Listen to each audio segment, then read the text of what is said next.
sis. Magandang araw po sa bawat isa po sa atin. Pwede po bang tignan po ninyo yung katabi po ninyo at sabihin niyo po sa kanya, pinagpala ka ngayong araw. Amen. Of course, happy Father's Day again to all the fathers who are here and to my dad. At salamat po sa inyo po mga buhay. Truly indeed that you're a blessing to this generation. At ngayong araw po na ito, ay sino po ditong ready na tumanggap na salita po ng Panginoon? Before that, shall we all stand up on our feet? Let's acknowledge the presence of God here in this very place. Tayo po'y mananalangin. Shall we all look to the Lord in prayer? Panginoon, marami pong salamat sa araw po na ito na yung binigay sa bawat isa po sa amin. Lord, today, we just continually open up our hearts before you, Panginoon. Hayaan mo po ng iyong salita ang patuloy na mag-illumine ng aming pong kaisipan, patuloy na magbago ng aming pong mga puso, at magbago ng aming pong mga buhay, Panginoon. Salamat po, Lord God. Wala kang lalagpasan, Panginoon, sa lahat ng mga naghahanap sa iyong mukha, Lord, at hayaan mo ng iyong salita, Lord God, ang magbago ng aming pong mga buhay. We thank you so much, Lord, and we carefully bring back to you all the glory and honor. In Jesus' mighty name we pray. Amen and amen. Makakaupo na po tayo ngayon pong araw po na ito. Again, a blessed Sunday to each and every one of you po. I would just like to give you an update po on what's happening po, mission po outside the Philippines. Nung tayo po ay pumunta po sa US, sa California specifically po, we are preparing. And to God be all the glory po, nga dahil ngayong taon ay officially na po nagbukas ang atin pong bagong simbahan na Light Church Bay Area po na nakalocate sa San Jose, California. So kung kayo po, sige po palakpakan natin ang Panginoon. Kung kayo po'y magagawin ng California, ng US, please visit us po. At grabe pong ginagawa ng Panginoon. Kitang-kita nyo naman po mga young at hearts. Sige, balik po natin. Mga young at hearts, yung mga kasama po natin doon. Sila lolo, lola. But every one of them po, most of them po are actually continuing to go on discipleship journey po natin. And take note, mga magulat, mga kapatid, yung mga nag-undergo po sa ating pong discipleship journey ay walang mintis, hindi po sila nag-absent. Tuloy-tuloy po, lahat sila umaattend for the glory of God. Amen? At last week po, tayo po ay bumisita po, last Sunday, 2 Sundays ago, bumisita po tayo sa atin pong isa sa mga churches in Canada, and that is based in Winnipeg, Canada po. At first time ko po makapag-visit sa kanilang pong bagong location, at mas pinalaki, mas pinalawak, at mas lalong pinararami ng Panginoon. And sooner or later po, this coming August, they will be celebrating their 4th year anniversary po for the glory of God. Amen? Yan po ang ginagawa ng Panginoon sa atin pong simbahan. So last Friday po, nung Friday po na yun, nung po kami po ay lumipad po sa babalik po ng US, nag-conduct din po tayo, nag-host din po tayo ng life retreat or encounter po sa isa po sa mga tinutulungan po nating simbahan. At iba-ibang lahi po yan, at they're located in Milpitas, California. Can we show the picture, please? They're located in Milpitas, California po. Pero alam niyo po, iba-iba mang lahi. Pero kapag kinatagpo, bukas ang puso sa harapan ng Panginoon, handa po siyang katagpuin ng kanyang mga anak. Amen po ba? Ayan po sila, and by the grace of God and for God's glory po, kanina lang po, kakastart lang ng kanilang orientation po sa lifestyle class. Amen! Tuloy-tuloy ang ginagawa ng Panginoon. After po nun, Saturday, Sunday po yung gawain po yung life retreat. Pagkatapos po nun, kinabukasan, lumipad na po kami, pabalik po dito sa Pilipinas. Dumating lang po kami last Wednesday. At kinabukasan, magkakasama po ang ilan po sa atin pong discipleship seminar. Amen po ba? God is a progressive God. The God that we serve, the God that we worship is the God who continuously move kahit saan po tayo magpunta. Amen po ba? Tingnan niyo po yung mukha ng katabi po ninyo. Sabihin niyo po sa kanya, susunod ka na. Mag-serve. Sabihin niyo po sa nasa likod po ninyo, mag-serve tayo kay Lord. Amen. Ngayong araw po na ito, okay lang po ba mag-series break po muna po tayo? Sabi mo sa katabi mo, pahinga muna. So we're going to have a series break. I do believe that God wants to speak into our hearts, especially in this topic na ating pong pag-uusapan. And the title of our message this morning ay pinamagatan po nating kapag sumasakses na sa buhay. Success yarn. Kasi kailangan, kapag sumasakses tayo, kailangan alam din natin yung step by step, di ba? But, I do believe in my heart, ito pong topic po na ito is something that we all want to, that we all want to have in our lives. Tama po ba? Lahat tayo, ina-aspire natin ito, magkaroon ng successful life. Taasan kami ng gusto magkaroon ng successful life.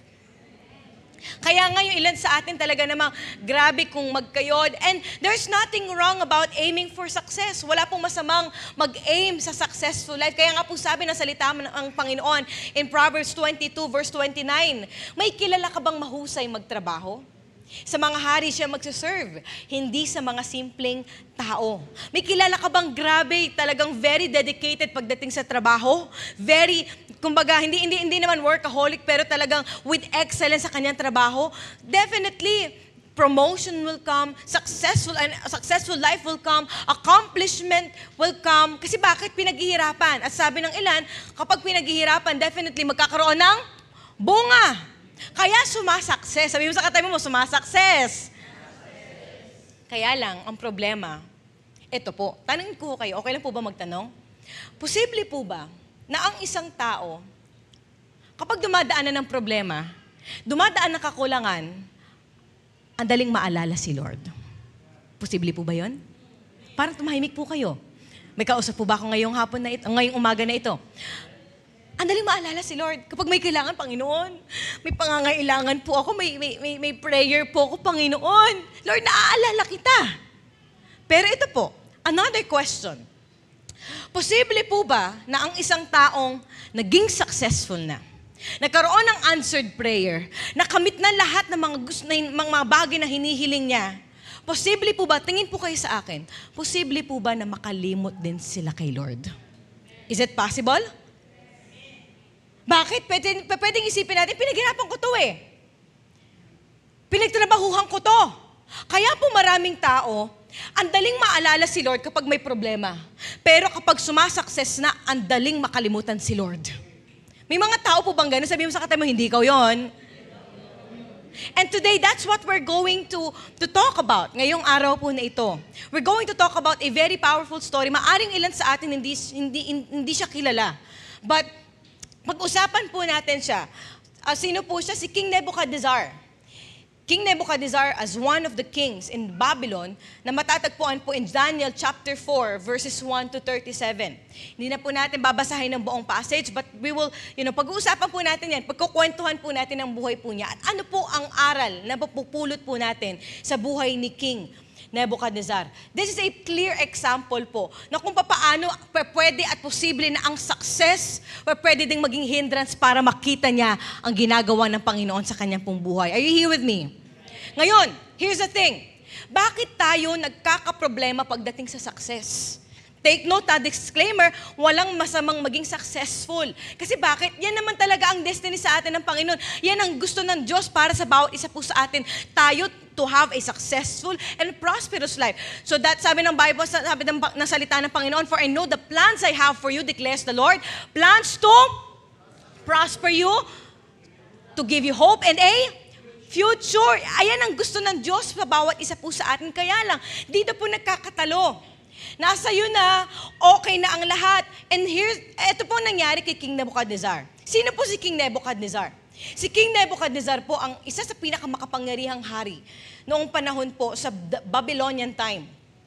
Kilala po siya sa pagtayo ng mga lungsod in Babylon. Kabilang po ang Hanging Gardens of Babylon. Siya din po ay kilala sa pagkuha ng mga Jews para kuhanin po silang alipin sa Babylon. At kung maaalala niyo po yung story, sino po dito familiar sa tatlong magkakaibigan na si Shadrach, Meshach, and Abednego? Ang nagpatapon po sa kanila sa pugon ay walang iba kundi si King Nebuchadnezzar. So kung iisipin natin, talagang very villain ang atake po ni King Nebuchadnezzar. Very kontrabida ang atake po ni King Nebuchadnezzar. Kaya lang makikita po natin dito, out of his success, out of his accomplishment, dumating yung time na yung kanyang kapangyarihan at somehow kayabangan ay humantong sa kanyang pagbagsak at to the point na doon niya muling makita ang Panginoon sa kanyang pong buhay. So, the story of King Nebuchadnezzar serves a powerful warning. Sabihin po natin, warning. Na pwedeng incredibly wealthy ang isang tao, merong kapangyarihan, pero ultimately, pwedeng yun ang mag-stumble sa kanya para makita niya ang Diyos sa kanyang pong buhay. Now, what's happening?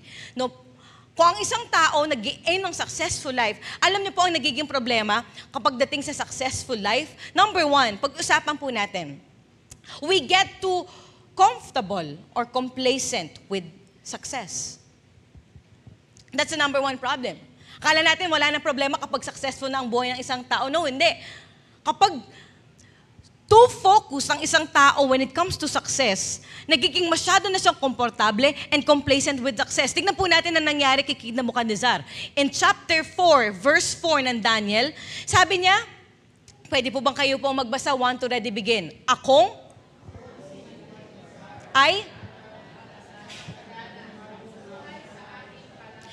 Now, kung titignan po natin, statement ni Nebuchadnezzar ay statement na maaaring gusto mo at gusto ko. Ano sabi niya? Ako ay alin? Panatag. At masaganang namumuhay sa aking palasyo. Grabe no? Panatag ka na, tapos masagana ka pang namumuhay. Di ba okay pakinggan yon? Peaceful ka na, successful ka na. Sino dito gusto ng ganon? Taas ang kamay.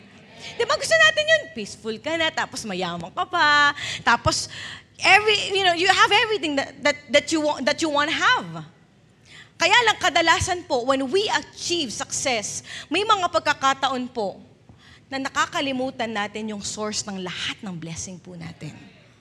We become too comfortable, thinking na kontrolado na natin ang lahat. Na hindi na natin kailangan ng guidance si Lord. Kasi pinaghirapan ko to eh. Ako naman nagtrabaho dito. Ako naman nagkayo dito. Ako naghirap nito. So, ako'y panatag at masagana na. That's exactly what happened to Nebuchadnezzar. Tapos ito na, nung nasa pinaka-peak na siya ng kanyang katanyagan, ng kanyang kapangyarihan, ng kanyang karangyaan, he even had this bold statement in Daniel chapter 4 verse 13. Kayo naman po, again, magbasa, 1 to ready begin. Sinabi niya, o bakit daw dakila na ang Babylonia? Kasi bakit daw? Upang maging pangunahing lungsod at maging sagisag ng aking karangalan. At, nakita nyo? Ang na-highlight, sino? Siya. Ako. Nangyari yan, kaya naging successful yan dahil sa akin. Kaya ako naging successful dahil sa akin. Nakita niyo po yung word, ako. Hanggang sa, it became all about him. Hindi na sa Diyos na nagbigay ng abilidad for him to produce wealth, the wisdom. Alam niyo po, unti-unti, dun sa successful life, sumasukses na, alam niyo po, pumasok, tanyo po ako ano? Parang hindi po interesado, tanyo po ako ano? Alam niyo kung ano? Yabang. Nakarinig na po ba kayo ng salita, na masakit na salita na, alam mo, nung nakaangat-angat lang yan sa buhay, ano kasunod? Yumabang yan. Alam mo, nung medyo parang umaakit na sa pedestal ng buhay, yumabang na. Totoo po ba yun? Minsan masakit, pero sometimes hindi natin namamalayan when there are accomplishments in our lives, success that are happening in our lives, unti-unti nakakaisip tayo ang dahilan kung bakit nangyari yan dahil sa akin. Which, somehow, ang Diyos po, alam niyo po, hate na hate niya ang mayabang. Alam niyo po, patunayan ko po sa inyo. In Proverbs 16 verse 5, sabi ng salita ng Panginoon, galit na galit si Lord sa mayabang. Huwag mo naman tignan yung katabi mo. Sabi mo, yabang! Yung ganong tao, siguradong paparusahan. Kita po ninyo? When people get comfortable and complacent with success. Pangalawa, nagkakaproblema pagdating sa success when we ignore the warning signs. May warning signs eh. Pag ang isang tao unti-unti pong nakakalimot, buti na lang po may warning signs. Sabi nga po natin, warning signs. Yung bang kapag medyo Pagka-feeling mo, medyo konti-konti nalilihis ka na, nalalayo ka na sa purpose ng Diyos sa buhay mo, with the things of this world. May mga warning signs. Again, sabihin po natin, warning signs. Pero salamat, alam niyo po, ang Diyos na pinaglilingkuran at minamahal po natin ay mapagmahal ng Diyos. He always gives us warning. Kahit din po kay Nebuchadnezzar, na akala natin wala nang pagbabago, wala nang tsansa ang buhay sa sobrang dami niyang mga ginagawang kasamaan against the Lord. Pero isipin niyo po, nangusap pa rin po ang Diyos sa kanya. Nangusap si Lord sa kanya sa pamamagitan ng panalangin. Paparaphrase ko po sa inyo, ang nangyari po sa kanyang panaginip, nakapanaginip daw po siya ng makakaranas daw po siya ng famine for 7 years. Mawawala sa kanya yung kanyang kapangyarihan, dadaan siya ng matinding kahirapan. So hindi niya maintindihan. Kaya pinatawag po niya si Daniel para i-interpret po yun sa kanya. Ngayon, na ini-interpret na po sa kanya ni Daniel yung kanyang panaginip, at the same time, Daniel was also giving him an advice. Kasi kung si Lord ay nangusap sa kanya sa panalangin, definitely, possible, pwede mangyari yun sa buhay ni King Nebuchadnezzar. Are you here with me? So hindi lang siya basta-basta warning, binigyan din po siya ni Daniel ng malinaw na advice para bumalik na siya sa track. Kasi warning sign na yun eh. Dadaan ka ng kahirapan, mawawala sa'yo lahat. Just imagine successful life na meron si King Nebuchadnezzar. Kaya tignan po ninyo yung sinabi ni Daniel po sa kanya. In verse 27, kayo naman po magbasa. 1, 2, ready, begin.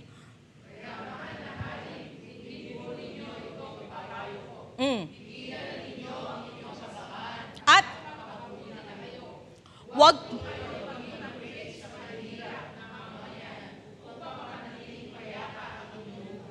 So diniretso na siya ni Daniel. Sabi ni Daniel sa kanya, tumigil na po kayo sa kung anong pinagagawa po ninyo. Bumalik na po kayo. Bumalik na kayo sa Panginoon. So ang ganda ng advice, tama po ba? Ngayon, ito po nangyari. Narinig ni King Nebuchadnezzar yung advice, yung warning, ininterpret na sa kanya ni Daniel. Kaya lang ang tanong, sinunod po ba niya? Tanong niyo po ako, sinunod ba niya? Alam niyo po, kakalungkot, hindi. Totoo po ba, may mga pagkakataon, minsan may mga warning signs sa atin si Lord through conviction, sometimes through the Word of God, payo sometimes that of people whom God is placing in your life. And sometimes, alam niyo, minsan, nagbibigay ng warning signs sa atin ng Panginoon, sometimes through difficult situation. But sometimes, dahil ayaw nating pakinggan, ayaw nating makita, ayaw nating paniwalaan, ayaw nating yakapin, yung mga minsang pangungusap sa atin ng Panginoon, anong ginagawa natin? Iniiwasan natin. At yun ang eksaktong ginawa ni King Nebuchadnezzar. Hindi siya nakinig sa advice. Hindi siya nakinig sa advice ni Daniel. Bagkos, alam niyo po nangyari? Hindi lang po yun. Pangatlo, kapag nagiging problema kapag sumasakses ng buhay ng isang tao, nagkakaroon ng alin? We stop doing what is right. Kapag dumadating yung time that we stop doing what is right, ito na po nangyari. So hindi pinakinggan ni King Nebuchadnezzar yung payo sa kanya ni Daniel. Nasa peak na siya ng success Nasa peak na siya ng successful life niya. But here's what happened. And do you know that the most dangerous pitfall of success is when we completely stop living right and stop doing what pleases God. Kapag tumigil ng isang taong gumawa ng mabuti, at tumigil na siyang i-please ang Panginoon sa kanyang buhay, habang nagiging successful ang kanyang buhay, ano po nangyari? Naghintay pa si King Nebuchadnezzar from verses 28 to 30 ng hindi lang po buwan. Umabot po ng 1 taon, hindi niya pinakinggan yung advice sa kanya ni Daniel. Ano po nangyari? After 12 months, 1 taon. Matagal na po ba yung 1 taon? Yes, matagal na 1 taon. Lumalakad pa rin po si King Nebuchadnezzar out from his pride. Ako ang dahilan ng lahat ng mga ito. Hanggang sa nangyari po, alam niyo po, dineclare na po sa kanya, ito na ang mangyayari sa'yo, mawawala ang kapangyarihan mo, dadaan ka ng famine. At nangyari na nga. Alam niyo po, nangyari kay King Nebuchadnezzar, dumaan pa siya, kinailangan niyang dumaan sa humbling moments para makita niya muli at bumalik siya kay Lord. Andiyan po ba tayo? Kinailangan niyang mawalan para muli siyang manumbalik sa Panginoon. Andiyan po ba tayo, mga kapatid? Dumaan siya ng family, hindi lang po ng 1 taon hindi lang 2 taon. Alam niyo po kung ilang taon? 7 years. Sabi mo sa katabi mo, 7 years. Tapos, habang dumadaan siya sa humbling moments, nawalan siya, nasa peak na siya, iniisip niya, dahilan ng lahat ng yun ay dahil sa kanyang sariling kakayanan. Pero nung inalisan siya ng Panginoon, doon niya na-realize, Lord, ikaw pala ang dahilan ng lahat ng ito. Are you here with me, church? Buti na lang, alam niyo po, hindi pa tapos si Lord sa buhay ni King Nebuchadnezzar noong mga panahon po na yun. Buti na lang, alam niyo po, out of the goodness of God, out of His faithfulness, kahit yung, alam niyo po, isa sa mga na-realize ko, kahit yung pinaka-iniisip mo na tao na wala ng posibilidad na magbago buhay at makakilala kay Lord, kapag nangusap si Lord sa kanya, mangungusap si Lord sa kanya. Hindi dahil mabuti siya, hindi dahil magaling siya, pero mabuti pa rin siyang Diyos. Kung may kapamilya ka na feeling mo parang wala nang kapag-apag-asa ng makakilala sa Panginoon, kapatid, nagkakamali ka kasi bakit? Mabuti si Lord eh. Hindi dahil mabuti ka, pero mabuti ang Panginoon. Gagawa siya ng kaparaanan para yung tao na yon, kahit ikaw mismo, maibalik ka sa sirkulasyon, mabalik ka, ma-align ka muli sa purpose ng Diyos sa buhay mo. Are you here with me? Kaya sabi mo sa katabi mo, buti na lang hindi pa tapos sa iyo si Lord. Huwag po ninyo akong kausapin. Kausapin niyo po yung katabi po ninyo. Sabihin niyo po sa kanya, buti na lang hindi pa tapos sa iyo si Lord.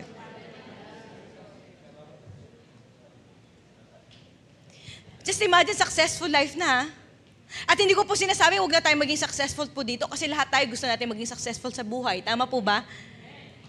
Kaya lang, I hope and I pray. Alam nyo, minsan, kung may problema, mas naaalala natin ang Panginoon. Kapatid, kahit successful ka na, mas maaalala mo pa rin ang Panginoon. That's the bottom line of this story. Alam niyo po nangyari kay King Nebuchadnezzar? Kinailangan niya muna dumaan ng humbling moments, mawalan, para muli niyang makita na lahat ng mga bagay na nakamit niya nung una pa lang ay dahil sa Panginoon.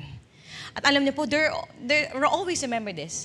There's always steps to recovery. Kung akala mo wala na kapag-apag-asa na makabalik ka sa Panginoon because of what you've done, or maybe feeling mo ang layo mo na sa Panginoon dahil with the things that you can have here in this world, nagkaroon na ng comparison. Lord, nung naging successful ako, parang, nung nalayo ako sa'yo, parang mas nalalong sumagana ang buhay ko eh.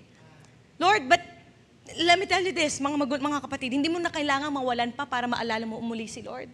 Kasi may mga tao, tingin po kayo sa akin, nakarinig na po ba kayo? Ako, ilang beses ko nang narinig po ito, ganitong mga klaseng panalangin, at mga ganitong klase ng mga desire. Sabi nila, alam mo, Pastora, ang panalangin ko nga kay Lord, wag niya ako masyadong pagyamanin. Nakarinig na po ba kayo ng ganon? Wag niya ako masyadong pagyamanin kasi feeling ko kasi kapag sumobra yaman ako, mawawala ko kay Lord. That's the point. Paano kapag sumobra yaman ka? Maaalala mo pa rin ba si Lord? Paano kapag dumating sa point na inalaw ng Diyos na yumamang ka? Magkaroon ka ng mga bagay na hinihiling mo nung una pa lang. Maaalala mo pa rin kaya si Lord? Are you here with me? Kapatid, noong mga panahon na nagkaproblema tayo, first thing that we do is we come and seek the face of the Lord. But my prayer for each and every one of us, kahit dumating yung time, magkaroon ka ng answered prayer. Tignan niyo mukha ng katabi po ninyo. Wala pa, pero parating na. Yung iba sa inyo, siguro natatamasa nyo na. Pero I hope and I pray, hindi iyan ang magpapahinto sa'yo para maalala mo si Lord sa buhay mo. At kung dumating man yung time, nakalimot ka sa Panginoon, feeling mo parang dumistansya ka because dumating yung time na nagkaroon ng comparison with how you are living your life now, sa kung papaano ka noon. Kapatid, always remember, there's always a recovery. At yun na nangyari kay King Nebuchadnezzar. Number 1 na ginawa po niya, he looked up to God. He always looked up to God. Lord, babalik ako sa'yo, babalik tayo sa Panginoon. Anong ginawa po niya? In verse 34, this is the most crucial step na ginawa po ni King Nebuchadnezzar. After po niya dumaan ng humbling moments, in-acknowledge niya. Pagdating ng verse 34, sabi niya, after ng 7 taon. Ilang taon daw po? 7. Matagal na po ba yung 7 taon? Napakatagal. Siguro nung mga taon na yon, doon siya hinuhubog ni Lord. 7 years. 7 years of may binobongkal si Lord sa kanya, may inaayos, may binabago, kino-correct siya ni Lord. Alam niyo po yun, totoo po ba yun? Kapag naranasan mong mawalan, doon ka natututo eh. Kapag naranasan mo na wala ka na maaasahan, wala ka na mapagdedependihan, talagang matututo ka. Totoo po ba? And I'm sure, during those 7 years, natuto si King Nebuchadnezzar. Kaya sabi niya, sige po, tuloy natin. After ng 7 taon, sabi niya doon, pakita natin ulit, akong si Nebuchadnezzar ay alin? Tumitingala sa langit at muling bumalik sa dating katinoan. Grabe, no? Mawawala ka talaga sa katinoan kapag nalayo ka kay Lord. Pero sabi niya, siya mismo nag-acknowledge, tumitingala ako, bumabalik ako sa Panginoon, at muling bumalik ang aking dating katinoan. Yun yung turning point niya eh. Na nung mga panahon na nawala na siya, he was not looking for people. Hindi na siya nag-realize sa sarili niyang solusyon. Magaling siya eh. Hindi naman magiging successful ang Babylon kung hindi dahil sa strategy niya eh. Pero during that time, nung inalisan siya ng Panginoon, nawala ang lahat sa kanya, ng humbling moments po niya, hindi siya bumasa sa sarili niya kalakasan, bumalik siya sa Panginoon. Are you here with me? At sabi doon lang bumalik yung kanyang dating katinoan. Nung naintindihan niya na ang tanging source ng lahat ng ito ay walang iba kundi ang Panginoon, saka siya bumalik sa kanyang, katinoan. And this is a reminder for each and every one of us. Lahat ng success, lahat ng blessing na pwedeng matanggap mo, lahat ng mga abilidad, kahit na meron ka, kahit magaling ka pa, kapatid, lahat ng yan galing sa Panginoon. I hope and I pray na kung ano man yung meron ka ngayon, hindi yan na maging kompetisyon mo against sa Panginoon. I hope and I pray na kung anong man meron ka, kung may posisyon ka, kung meron kang kayamanan, kung meron kang mga bagay na pinagmamalaki mo, I hope and I pray na hindi yan yung magiging kompetisyon para ikaw ay makapag-bargain sa Panginoon. Are you here with me? Are you here with me? I hope and I pray na ang maging prinsipyo po natin at the end of the day, Lord, ikaw ang kayamanan ko. Kayamanan ko si Lord, hindi ang mundong ito. Ang habol ko, Lord, at the end of the day, ang totoong success ay hindi lang maabot yung mga bagay sa mundong ito. Pero yung totoong success, Lord, kahit ma-achieve ko yan, at kahit wala pa ako dyan, masaya pa rin ako eh. Kasi bakit? At the end of the day, Lord, ikaw ang kayamanan ko. I am satisfied. I'm contented. Ang reward ko, Panginoon, hindi sa mga material na bagay. Kasi bakit, Lord? Ikaw ang reward ko eh. Kahit ano pang ipangtapat ng mundong ito. Kahit tapatan ka pa na nakakasilaw na mga pwedeng ipangtapat. I hope and I pray, mga mangulat, mga kapatid, na ang maging kayamanan mo pa rin, walang iba, kundi ang Panginoon. Number 2, kapag sumasukses ka na sa buhay, huwag mong hanapin ang papuri ng tao. Hanapin mo ang approval ni Lord. Because that's what matters. If you're only aiming for success, that just because you're trying to prove yourself to the people around you, kapatid, mapapagod ka. If you keep on relying on what people might say about you, pwedeng masilaw, pwedeng lumaki ang ulo, at wala pong masamang tumanggap ng papuri ng tao. Kaya lang kung hinahayaan na natin yung mga salita na to, lahat ng sasabihin ng mga tao sa buhay po natin, ang mag-direct ng buhay po natin, kapatid, we will lose track. Mawawala ng sense of purpose. Yung buhay natin, iisipin natin na ang dahilan kung bakit natin inaabot ang mga bagay na ito ay para may ma-prove tayo sa mga tao na sa paligid natin. It's not about that. Success is not about that. Tingnan po natin yung ginawa ni King Nebuchadnezzar in verse 34. Sabi niya, because of what happened in his life, just imagine from my successful life, through humbling moments. At sinabi niya sa Panginoon in verse 34, dahil dito, pinuri ko't, pinasalamatan ng kataas-taas ng Diyos, ang nabubuhay magpakailanman. Ang kapangyarihan niya ay walang, ang paghahari niya ay binalik niya kay Lord yung papuri eh. Lord, lahat ng bagay na ito, yung kapangyarihan, mawawala. Yung kapangyarihan ko, Lord, yung yaman ko sa mundong ito, mawawala. Pero sabi niya, ang kapangyarihan mo, Lord, walang hanggan. Because at the end of the day, ang kaharian at ang kapangyarihan ng Panginoon will outlast everything that we do in this world. Kahit anong higit pa ang gawin mo, kapatid, makapangyarihan pa rin si Lord. Lahat ng mga success, lahat ng achievements, lahat ng mga possessions, lahat yan, kapatid, mawawala. Pero ang salita ng Panginoon, pangako ni Lord, ang kapangyarihan ni Lord, magpakailan man. It's a humbling moment for Nebuchadnezzar upang maalala niya muli ang Diyos sa kanyang buhay. Salamat na lang. Alam niyo, just imagine, nung mga panahon na akala natin wala nang kapag-apag-asa ang buhay ni King Nebuchadnezzar. Kasi alam niyo po ba, nung panahon na napanginipan po niya ito, nagkaroon siya ng panaginip, chapter 4 bago po ng chapter 4, kakatapos lang niyang ipatapon yung 3 magkakaibigan sa pugon. Ganun kasama yung ginawa po ni King Nebuchadnezzar. Just imagine. Pero nangusap si Lord sa kanya. Just imagine, mga kapatid, buti na lang ang buti ni Lord. Buti na lang, mga kapatid, God is always giving us a chance to realign our purpose back to Him. Are you here with me? Dahil mabuti po ang Diyos. Kaya lang, ang tanong, tingin po kayo sa akin. Kailangan mo pa bang mawalan para maalala mo si Lord? Kailangan mo pa bang dumaan ng humbling moment so that you can go back and realign your purpose back to God? Kagaya na nangyari kay King Nebuchadnezzar. Kailangan mo pa bang dumaan ng matinding breakings para maalala mo na ang Diyos ay kailanman hindi ka binigo, hindi ka iniwanan, at mabuti pa rin siya sa iyong buhay? Amen po ba? Because when we talk about the goodness of God, it's so vague. Isipin nyo kapag every time po tayo lumalapit sa Panginoon, lagi natin, ganito po tayo nangyayari madalas, ginagawa natin. Kaharap natin ng Panginoon, Lord, ito yung panalangin ko, Panginoon. Lord, I pray. Lord, sisiguraduhin ko, Panginoon, na Lord, kapag natugon ako sa prayer na ito, Panginoon, Lord, mas lalo ako maglilingkod sa iyo, magpapatuloy ako sa iyo, Panginoon, mas lalo kitang kikilalanin. Ngayon, ito na. Dumating yung time, tinugon ng Panginoon yung panalangin mo. Nagkaroon answered prayer. Sabi mo sa katabi mo, answered prayer. Ngayon yung answered prayer mo, sabi ni Lord, kaya na yung prayer mo. Yes, Lord. Thank you, Lord, Hanggang sa, alam niyo, hindi natin namamalayan.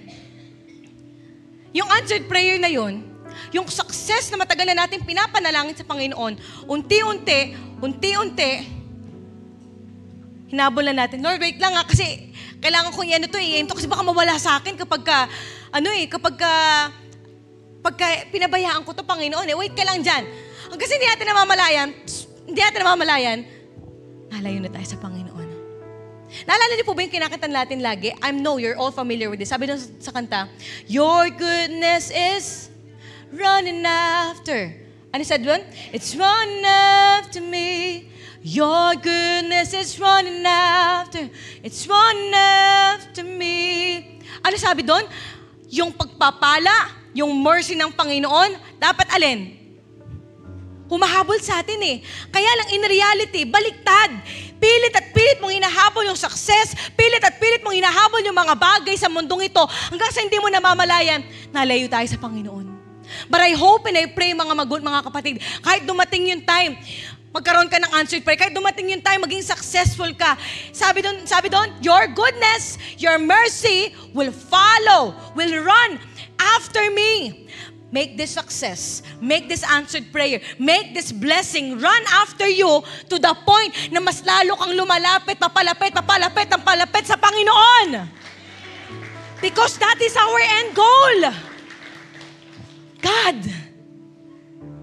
Kapatid, kahit sumakses ka na, huwag mong kakalimutan si Lord.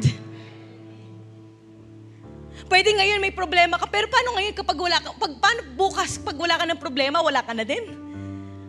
Paano kapag ngayon may hinihiling ka sa Panginoon? Paano kapag na-answered prayer ka na? Nandito ka pa rin ba? Are you here with me? Our end goal should always be God. Meron man o wala, successful man o hindi, kapatid, wag na wag mong kakalimutan ng Diyos sa buhay mo. Because why? Meron ka man o wala, mabuti siyang Diyos. Successful ka man o hindi, mabuti pa rin siyang Diyos. May problema ka man o wala, mabuti pa rin siyang Diyos. And that's what matters.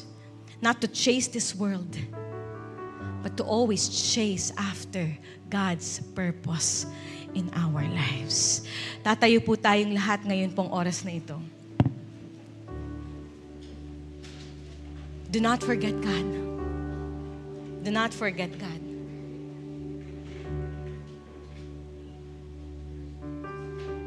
Shall we all close our eyes right now and bow down the heads? Don't mind the person next to you. Ikaw lang at ang Panginoon. Ngayon, oras na ito. Ikaw lang at ang Panginoon. I believe, bago ka palang pumunta sa lugar na ito, naririto na ang presensya ng Panginoon. Kapatid, right now, while you are preparing your hearts sa gagawin ng Diyos sa buhay mo, karoon tayo ng panalangin ngayong umaga na ito na magsasabing, Panginoon, parang true to life story ko yan. Tumarating yung times, Panginoon, na ang dami kong mga bagay na hinihiling sa'yo. May mga panalangin ako, Panginoon. Pero little did I know that sometimes those answered prayers, those success na aking tinitignan, na aking pinapanalangin noon, Lord, ang nagpalayo sa akin sa'yo na hindi ko namamalayan. Lord, today, speak to our hearts. Speak to our hearts right now. Lord, panalangin namin ngayong oras na ito. Kung dumating yung time, naging sobrang comfortable kami, complacent kami sa mga bagay na meron na kami, na nakakalimutan namin na merong source ng lahat ng ito. Panginoon, patawarin mo po kami. Kung dumating yung time, Panginoon, na Lord, napakarami na naming warning signs na natatanggap, naririnig, nakikita sa aming mga buhay, para lang mabalik kami sa iyo, Panginoon. Lord, nilalagpasan namin yon. Dumating yung time, Panginoon, na compromise ang aming mga pananampalataya hanggang sa dumating yung time and moment, Lord God, na kinailangan namin magising. Dumaan kami ng humbling moments. That's the time, Lord God. Lord, nakita lang namin na kailangan namin bumalik sa iyo. But God, this time, we want to reverse that situation right now. Lord, kahit ngayon na wala pa kaming dadaan ng humbling moments ng aming mga buhay, Lord, I pray, in and out of season, we will never forget you, God. We will never forget how good and how faithful you are in our lives. Kapatid, sa oras na ito, ay kondisyon mo yung puso at isipan mo ngayon. Hallelujah, na magsasabi, Lord, here I am today. Here I am today, God, making a decision, making a commitment, Lord. Hindi na kailangan makipagkompetensya, hindi na kailangan makipagpaligsahan, Panginoon, ng mga bagay na inaasam ko sa mundong ito, ng posisyon, ng pera, ng kayamanan sa mundong ito. Lord, hindi na nila kailangan makipagkompetensya, Panginoon, kasi Lord, Ikaw ang puunahin ko. Ikaw ang pipiliin ko, Panginoon. You are my end goal. Jesus, you are my end goal, God. Hallelujah. Today, as we sing this song to the Lord right now, maging panalangin po ito ng ating mga puso. Lord, hindi po kami hahabol sa pagpapala. Hindi kami ang hahabol sa success. Ang success, ang pagpapala ang hahabol sa amin. Kasi Lord, inuuna ka namin. Inuuna ka namin. And we will always look up to you. Jesus, taas po natin ang kamay natin sa Panginoon. Hallelujah. Let this be our prayer right now. Today, Lord, aalalahanin po namin na sa lahat ng sitwasyon ng aming mga buhay, Ikaw ay nanatiling tapat, Panginoon. Hallelujah, hallelujah. We magnify your name, Jesus, in this place right now. Let's sing this song to the Lord. I love you, Lord, for your mercy never fails me. All my days I've been held in your hands.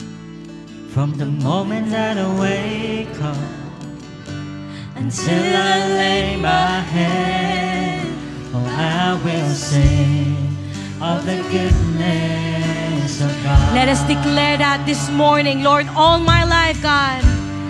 All my life you have been faithful. All my life, Lord. All my life you have been so, so good.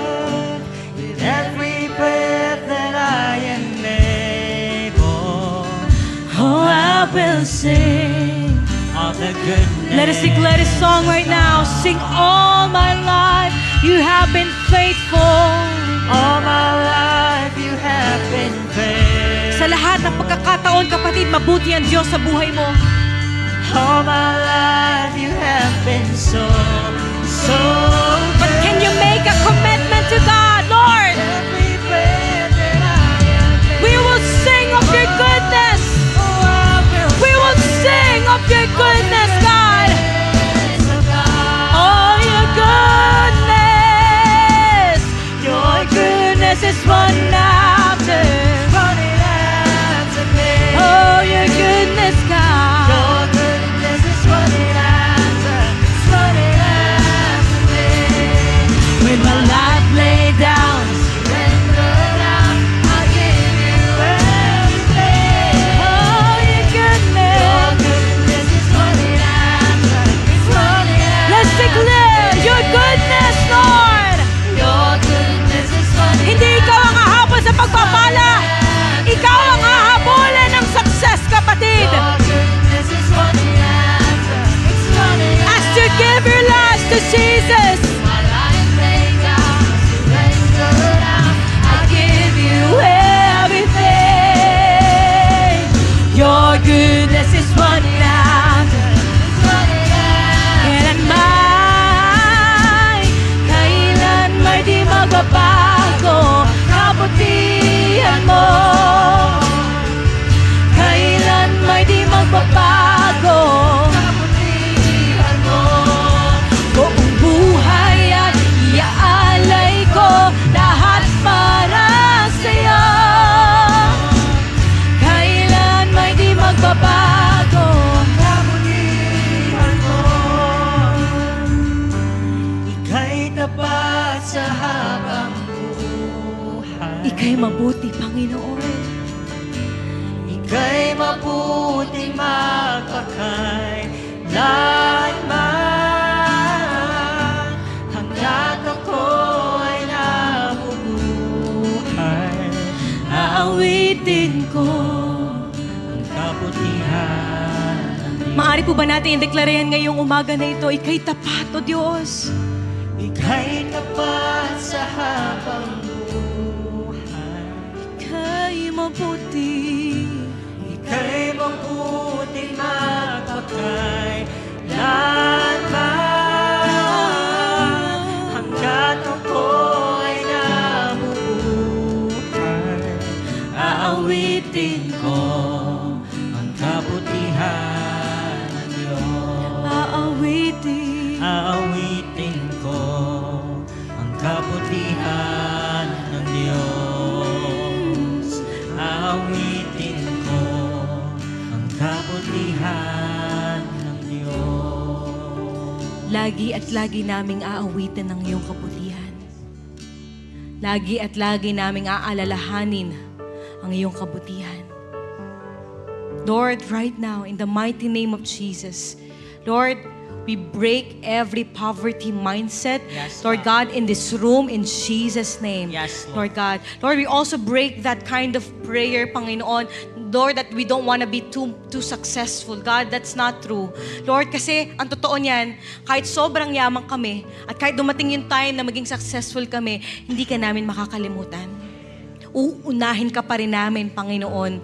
Kahit, Lord, hindi lang pag may problema ka namin maaalala. Hindi lang kami kapag may kakulangan, Panginoon, saka lang kami maglilingkod. Lord, kahit nag-uumapaw na, kahit na may successful life na kami, kahit, Lord God, napakarami na namin mga accomplishments sa buhay na ito, sa mundong ito, Lord, nothing compares, Lord God, to your goodness and faithfulness. Ikaw pa rin ang aming pipiliin, Panginoon. Yes. Salamat, Lord God. Lord, I pray in the mighty name of Jesus, Lord God, hallelujah, for that mindset, Lord God, to be instilled in our hearts. Lord, true success is when we have Jesus in every Yes, aspect of our lives, Lord God. True success, Lord God, in the mighty name of Jesus, does not come from this world, but true success is when we always put you first in our lives, because that's what matters the most, Lord God. Salamat po, Panginoon. Lord, mas lalo mo pang pasaganahin ang kanilang mga buhay. Mas lalo, Panginoon, Lord, bless ang lahat ng kanilang mga tapayan, Panginoon. In the mighty name of Jesus. Yes. Lord, hindi ang success ang maghihinder sa amin, sa'yo, sa pagpapatuloy namin sa'yo. Lord, success, Lord God, kahit na wala pang success, Lord, patuloy ka pa rin namin paglilingkuran. Yes, Patuloy ka pa rin namin uunahin Yes, sa aming Lord. mga buhay. Meron man o wala. Lord God, may problema man o wala. May blessing man o wala. Pagpapatuloy po kami sa'yo, Panginoon. Yes. We will always look up to Jesus, the author and the finisher of our faith, Lord God. Again, Lord, you are our end goal in this Yes, life. God. Salamat po, Panginoon. Nire-realign mo ang purpose ng bawat isa po sa amin. Nire-realign mo, Panginoon. Hallelujah, yung totoong layunin namin sa mundong ito, Panginoon, to always chase after your will, Lord God, in our lives. Salamat po. Salamat po, Panginoon. Itaas natin ang kamay natin sa Panginoon ngayong hapon po na ito at tanggapin po natin ang pagpapala na nagmumula sa Panginoon. The Lord bless you and keep you. I receive. May His face shine upon you. I receive. The Lord bless the work of your hands. I receive. May the Lord give you prosperous and successful life. I receive. May the Lord open more opportunities in your life. I receive. May goodness and mercy run after you I receive. as you chase and as you pursue the will of God.